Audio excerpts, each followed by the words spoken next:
الرجيم بسم الله الرحمن الرحيم ولتكملوا العدة ولتكبروا الله على ما هداكم ولعلكم تشكرون صدق اللہ العظیم۔ برادران محترم، یہ جو آیت میں نے آپ کے سامنے تلاوت کی ہے، یہ سورہ بقرہ کی میں دوسرا پارہ رکوع نمبر 7 کی یہ آیت ہے۔ سورہ بقرہ کا رکوع نمبر 7 پورا کا پورا رمضان کے مسائل، فضائل، احکامات پر مشتمل ہے، اور تقریباً ایک صفحے تک اللہ تبارک و تعالی نے رمضان کے احکامات کو بیان فرمایا، فضائل کو بیان فرمایا، رمضان میں نزول قرآن جو ہوا اس کو اللہ نے بیان فرمایا، اور رمضان میں بیماروں کے لیے کیا مسائل ہے روزے کے، بوڑھوں کے لیے روزے کے کیا مسائل ہے، مسافروں کے کیا مسائل ہے، سب اللہ تعالیٰ نے قرآن کریم میں بیان کیا۔ آخری میں یہ جملہ اللہ نے فرمایا وَلِتُكْمِلُوا الْعِدَّةَ وَلِتُكَبِّرُوا اللَّهَ عَلَى مَا هَدَاكُمْ وَلَعَلَّكُمْ تَشْكُرُونَ۔ اللہ تعالیٰ نے رمضان المبارک کی جو نعمتیں ہمیں دی ہے، رمضان المبارک کے نام سے اللہ تبارک و تعالیٰ نے جو مہینہ اللہ نے ہمیں دیا ہے، وہ اتنا عظیم احسان ہے اللہ تبارک و تعالیٰ کا کہ اس احسان کا بدلہ انسان چکا نہیں سکتا۔ رمضان المبارک کا جو مہینہ ہے، جس کی ہر گھڑی مبارک باعث برکت، خیر و برکت سے بھرے ہوئے لمحات، پورا دن بندہ روزہ رہتا ہے اور تلاوت قرآن کا اہتمام ہوتا ہے، ہر مسلمان خیر و خیرات کی فکر کرتا ہے، زکوٰۃ نکالنے کی فکر ہوتی ہے، غریبوں کو راشن دلانے کی کوشش کی جاتی ہے۔ بہت سارے لوگ رمضان المبارک کے مہینے میں کھانا کھلاتے ہیں، چنانچہ بعض جگہ ایک ہی وقت میں اسی محلے میں 4 جگہ، 5 جگہ کھانے کی دعوتیں ہوتی ہے۔ لوگ اپنے ہاتھ کھول دیتے ہیں، غریبوں پر، مسکینوں پر، محتاجوں پر، روزے داروں پر لوگ ہاتھ کھول دیتے ہیں۔ اور رمضان المبارک کے اندر اللہ تبارک و تعالیٰ نے ایک ایسی رات کو رکھی ہے جس کو شب قدر کہا گیا ہے، جو اتنی عظیم رات ہے کہ اگر کسی کو مل جائے تو وہ کامیاب ہو گیا۔ 1000 مہینوں سے بہتر رات، رمضان المبارک کچھ کم نہیں تھا۔ اللہ تبارک و تعالیٰ نے اس کے اندر شب قدر جیسی رات کو رکھ کر اس کی اہمیت کو اور بڑھا دیا اللہ تعالیٰ نے۔ میرے بھائیوں، یہ سارے جو اللہ کے احسانات ہیں، اس کا جواب کس طریقے سے دیا جائے؟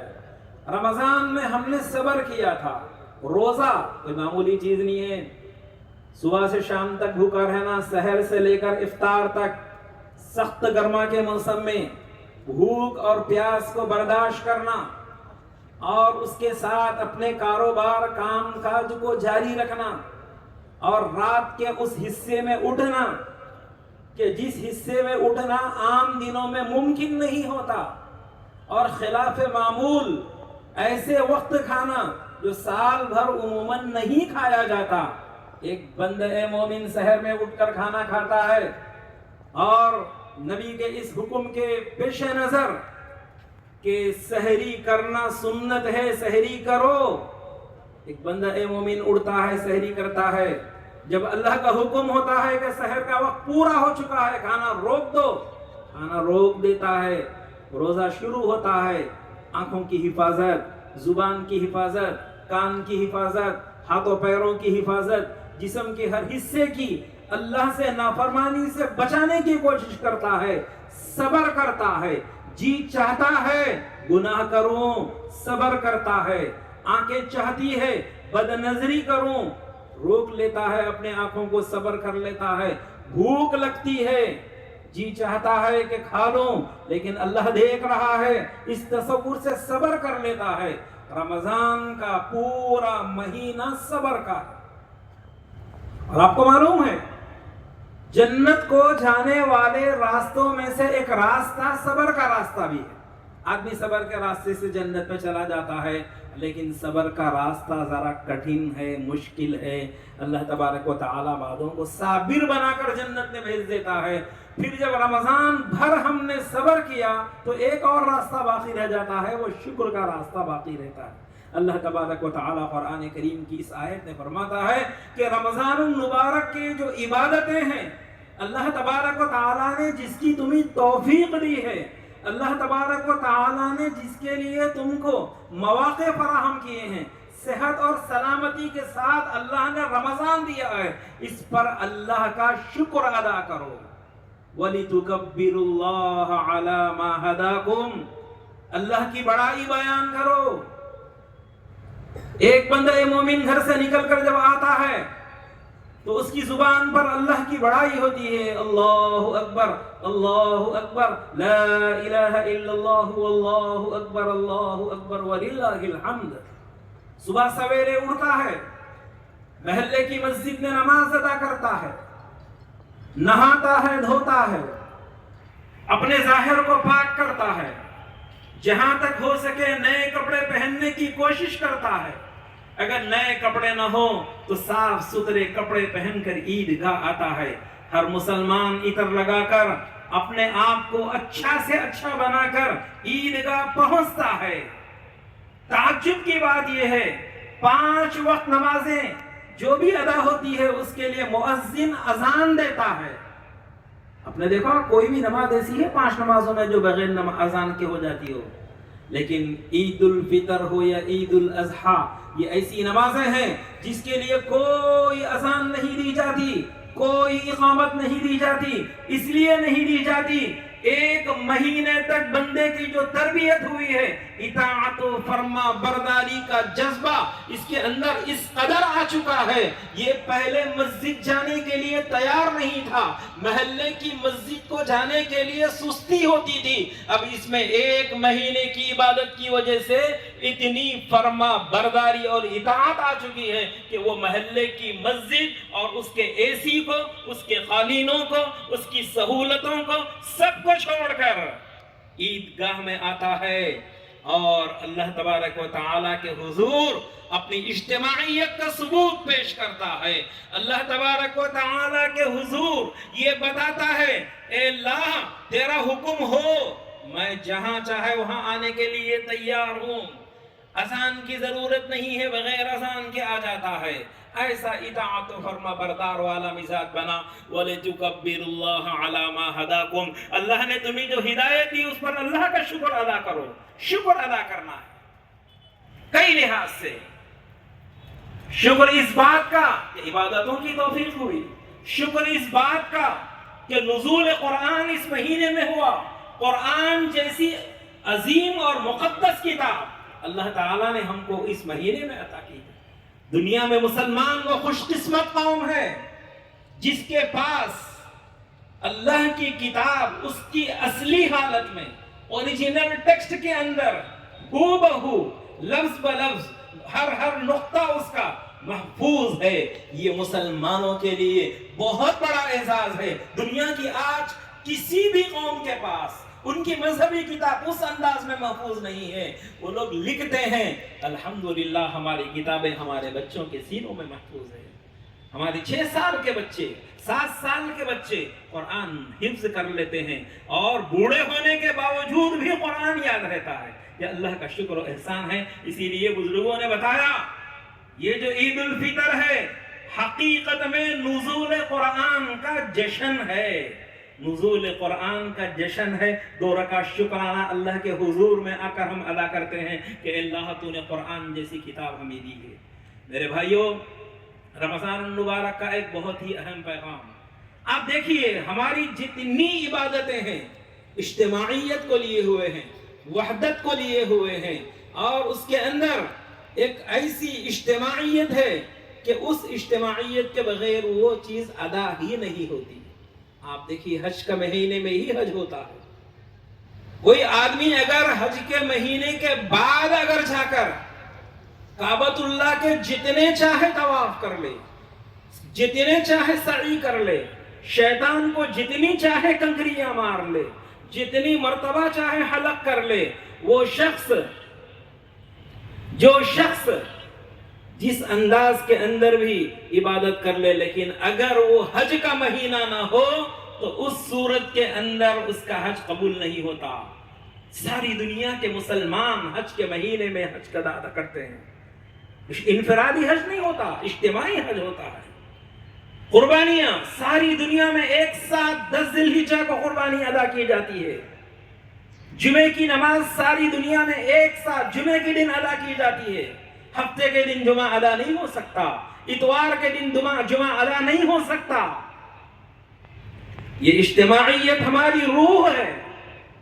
پنج وقتہ نمازوں کے لیے جماعت ہے۔ جماعت کا ثواب بعض احادیث کے اندر 27 گنا بیان کیا گیا ہے۔ تو اسلام کی جو روح ہے اجتماعیت ہے۔ اجتماعیت کے بغیر ہماری کوئی عبادت ادا نہیں ہوتی ہے۔ ہر چیز میں اجتماع۔ کوئی آدمی اگر رمضان میں روزہ نہ رکھے اور یہ کہے کہ بھئی میں گرما کے دنوں میں روزہ رکھ لوں گا، جاڑے کے دنوں میں روزہ رکھ لوں گا، رمضان میں نہیں رکھتا، اس کو روزوں کا ثواب نہیں ملتا، اس کی فرضیت ادا نہیں ہوتی۔ ساری دنیا میں لوگ ہر گوشے میں، چاہے برفانی علاقے میں رہتے ہوں، چاہے ریگستانی علاقے میں رہتے ہوں، چاہے پہاڑیوں میں رہتے ہوں، چاہے گرم علاقوں میں رہتے ہوں، دنیا کے کسی بھی خطے میں مسلمان رہتا ہو، رمضان آتا ہے تو اسے حکم ہے کہ روزہ رکھ لے۔ یہ ہماری اجتماعیت مسلمانوں کی علامت ہے۔ دنیا کی کسی بھی قوم کو یہ اعزاز نہیں ہے۔ بعض وہ لوگ ہیں جو اپنے معبودان باطلہ کو درشن کرنے کے لیے صفوں میں گھنٹوں ٹھہر جاتے ہیں، لیکن اجتماعیت انہوں بھی نصیب نہیں ہے۔ وہاں پر لائنیں الگ بنی ہوئی ہوتی ہیں، وی آئی پیز کے لیے الگ مقام ہوتا ہے، دوسروں کے لیے الگ مقام ہوتا ہے، لیکن اللہ کا یہ دربار ایسا ہے جہاں پر کوئی تمیز نہیں ہے، امیر و غریب میں کوئی فرق نہیں ہے، کالے گورے میں کوئی فرق نہیں ہے، عربی عجمی میں کوئی فرق نہیں ہے، اور یہ صرف اور صرف آپ کو اسلام میں ملے گا۔ ابھی میں کل کی بات ہے، کتاب پڑھ رہا تھا، اس کے اندر لکھا ہوا ہے کعبۃ اللہ کے بالکل قریب سعودی کی رائل فیملی کے لیے بحیثیت سیکورٹی جگہ بنائی گئی۔ ان کی حفاظت کا مسئلہ ہوتا ہے۔ سیکورٹی کے نوجوان اطراف پوری طریقے سے گھیرے میں لیے، وہاں پر ایک بدو بیٹھا ہوا تھا، ایک عربی بیٹھا ہوا تھا۔ پولیس والوں نے اسے کہا اٹھو یہاں سے، وہ گرم ہو گیا فوراً اس نے کہا قل لا الہ الا اللہ، کیا بات کر رہے ہو تم؟ اللہ کے اس گھر میں ایک مسلمان کا اٹھا کر تم کافر ہو چکے ہو، لا الہ الا اللہ کلمہ پڑھو۔ یہ جرأت، یہ ہمت ایک عام آدمی کو اگر کسی نے عطا کی ہے تو اسلام نے عطا کی ہے۔ نتیجہ یہ ہوا کہ اس علاقے کی رائل فیملی کو مجبوراً اس بدو کے ساتھ بیٹھنا پڑا۔ سیکورٹی کے مسائل اپنی جگہ پہ ہوتے ہیں۔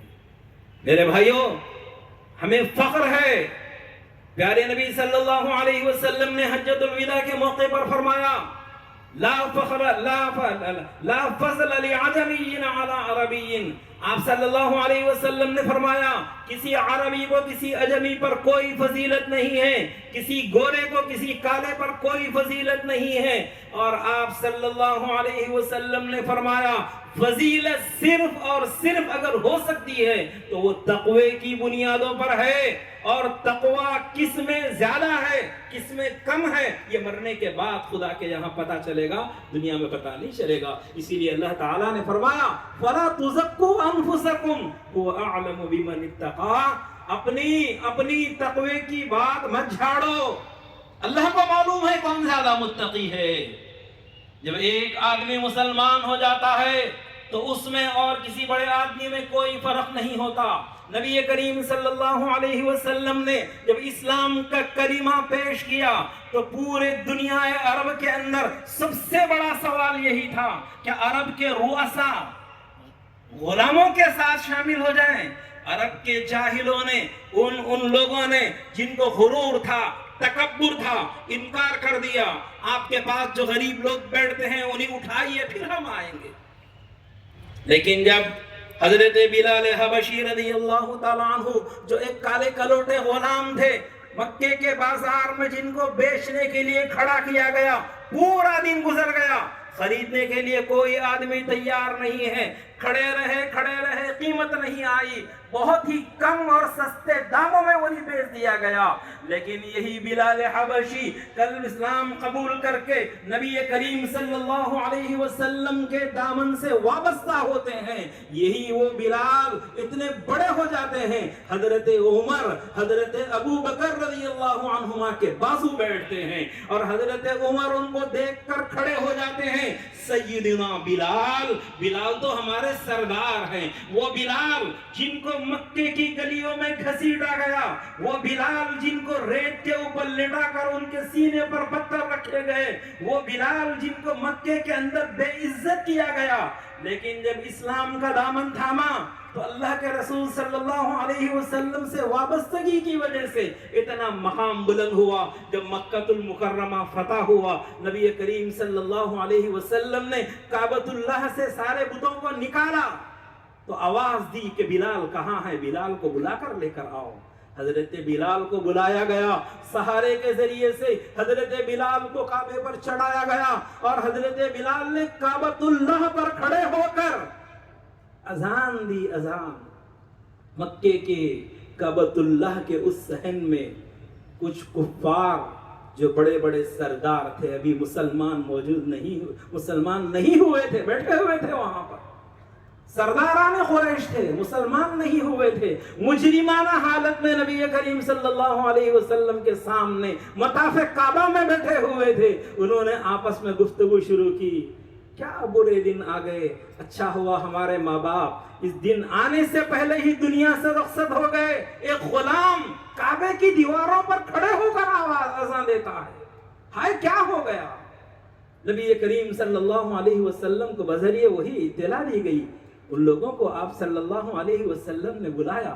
روایتوں میں لکھا ہے آپ نے جو تقریر کی، کعبۃ اللہ کے دروازے میں کھڑے ہو کر تقریر کی، چوکٹ کی دونوں طرف ہاتھ ایسے لگے ہوئے تھے، نبی کریم صلی اللہ علیہ وسلم کا خطبہ جاری تھا۔ آپ نے ان دونوں کو بلا کر کہا تم لوگ یہ کہہ رہے تھے۔ حیران ہو گئے وہ لوگ کہ بھئی ہم لوگ اتنی دور بیٹھ کر آپس میں گفتگو کر رہے ہیں اور کسی نے ہماری گفتگو آپ کو نہیں سنائی، آپ کو کیسے پتا چل گیا؟ فرمایا میرے رب نے مجھے اطلاع دی ہے۔ اسی وقت وہ لوگ مسلمان ہو گئے۔ میرے بھائیوں، دین اسلام ہمیں یہ سکھاتا ہے کہ انسانیت کے اندر کوئی فرق مراتب نہیں ہے، جو کلمہ پڑھ لیا وہ سب کے برابر ہو گیا۔ لا فضل لعربی علی عجمی، اعلان جیسا ہی اللہ کے نبی نے کیا، غلامی کی زنجیریں ٹوٹ گئی، غلام آقاؤں کے ساتھ آ کر کھڑے ہو گئے، مساوات کی زنجیریں ختم ہو گئی۔ آپ امریکہ کے ابراہیم لنکن کی بات کرتے ہیں کہ جنہوں نے کئی صدیوں کے بعد آ کر غلامی کے سسٹم کو ختم کرنے کی بات کرتے ہیں۔ نبی کریم صلی اللہ علیہ وسلم نے فرمایا کوئی شخص بھی جو پیدا ہوتا ہے ماں کے پیٹ سے پیدا ہوتے ہوئے وہ آزاد ہوتا ہے، لہذا کسی انسان کو غلام بنانا روا نہیں ہے۔ غلامی کا اتنا سلسلہ عرب میں جاری تھا، آپ نے فضائل بیان فرمائے کہ جو شخص غلام کو آزاد کرے گا، اللہ تعالیٰ اس غلام کے ہر عضو کے بدلے میں اللہ تبارک و تعالیٰ اس کو دوزخ سے آزاد کرے گا۔ یہ کہنا تھا، صحابہ نے سینکڑوں غلاموں کو آزاد کیا، غلامی کا سسٹم چند سالوں میں ختم ہو گیا۔ آپ نے حکم دیا اے لوگوں جو غلام رکھتے ہو، جو تم کھا رہے ہو وہ کھاؤ، جو تم پہنتے ہیں وہ پہنو، غلاموں کے ساتھ حسن سلوک کرو۔ اسلام آنے سے پہلے غلاموں کو جانوروں سے بدتر دیکھا گیا۔ ہمیں فخر سے کہنا چاہیے الحمدللہ ہم مسلمان ہیں۔ میرے بھائیوں، مسلمانوں کا جب قافلہ ہندوستان آیا، کیا تھی ہندوستان کی حالت؟ یہاں پر عورتوں کو بیوہ ہونے کی صورت میں ان کے شوہروں کے ساتھ زندہ جلایا جاتا تھا۔